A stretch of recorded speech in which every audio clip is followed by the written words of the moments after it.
Hey guys, in this video I'll be doing engine management in the Viggen. You use the throttle lever here to control the power of the engine. When you move the throttle lever, the RPM gauge will change. This is the RPM gauge right here. This shows how fast the engine is spinning. If I pull my throttle back, the RPM will go down. The throttle also adjusts the EGT gauge. This is the EGT gauge. It shows the temperature of the engine. There's also this gauge here, the pressure indicator. This shows the difference in pressure between the engine intake and the exhaust.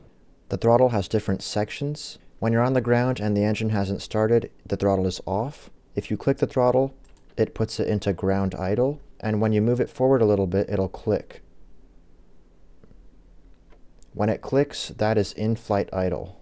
If you move it forward, it'll click a little bit again and it will get out of in-flight idle, and from there you can move it freely. When you move it all the way forward, you'll notice it'll click again, and that is clicking into Afterburner.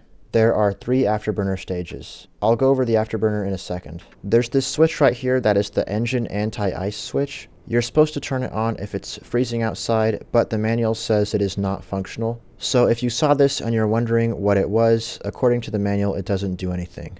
Also, there's this switch right here that has auto and manual. This is the engine start system switch. The manual doesn't explain what this does, but by default it's in auto, so I would just leave it in auto. Now let's go over the Afterburner. When you move the throttle forward, you're going to see it click, and when it clicks, that means the Afterburner is on. Another way you can tell it's on is with this light right here. If you see the number 1, that means the Afterburner is on. There's 2 more stages of the Afterburner. If you move the throttle forward a little bit more, it'll go to stage 2, and then there's also stage 3. When the Afterburner comes on, you'll also be able to see this gauge move here. This is the engine nozzle position indicator. This gauge shows you which Afterburner stage you're in, and it also shows the position within that stage. If I click into stage 1, you can see the arrow is pointing at stage 1 right now, but if I increase my throttle a little bit, you can see the arrow will increase a little bit too. There's also this switch right here. If you hover your mouse over, it says Manual Afterburner Fuel Regulator, but in the manual it says it doesn't do anything, so if you're wondering what that was, it is not functional. Now let's go over inverted flight. You can fly upside down in the Viggen for about 10 seconds, but if you do it for too long, a warning will come on. As you can see, there's a warning right here, so I need to flip the plane back over for the warning to go away. Now let's go over to the thrust reverser. If you pull this lever back right here, it will turn the thrust reverser, and when you're on the ground, you can make the plane go backwards. This is also useful if you're landing. You can use it to slow down really quickly. If you turn it on while you're in the air, obviously it's not going to make the plane go backwards in the air, but it will arm it. You can see this green light here means it's armed, so that means when I'm landing and when I touch down, the thrust reverser will come on. Also, if you're on the ground and you pull the lever back, it will turn it on, and you can use your throttle to move the plane backwards. Let me turn the thrust reverser on. And now when I move the throttle, you can see the plane will go backwards. Keep in mind, when you're moving backwards, don't suddenly press on your brake pedals because it could cause the plane to flip back.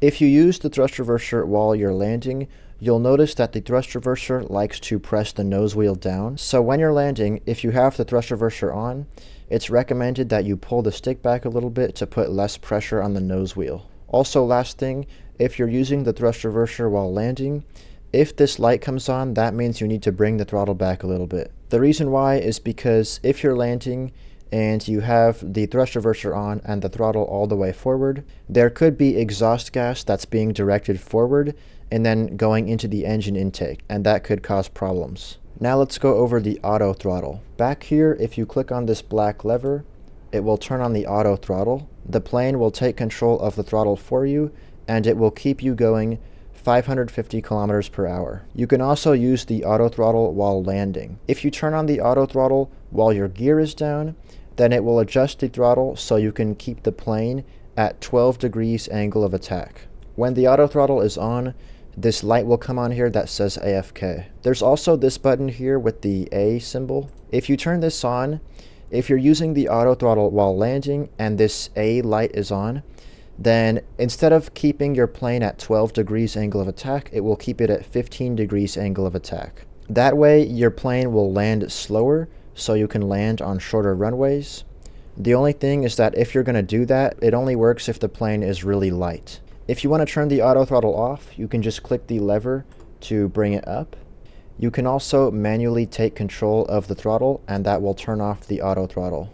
There's also this keybind here, auto throttle disconnect. If you hit that keybind, that will turn off the auto throttle. Also, if you're using the auto throttle while landing, once your gears touch the ground, the auto throttle will turn off. Keep in mind, if I turn the auto throttle on, and then I force disconnect it, let's say I move the throttle and force disconnect it, this lever is not going to flip off, so if you want to turn it back on again, you have to turn the lever off and then on.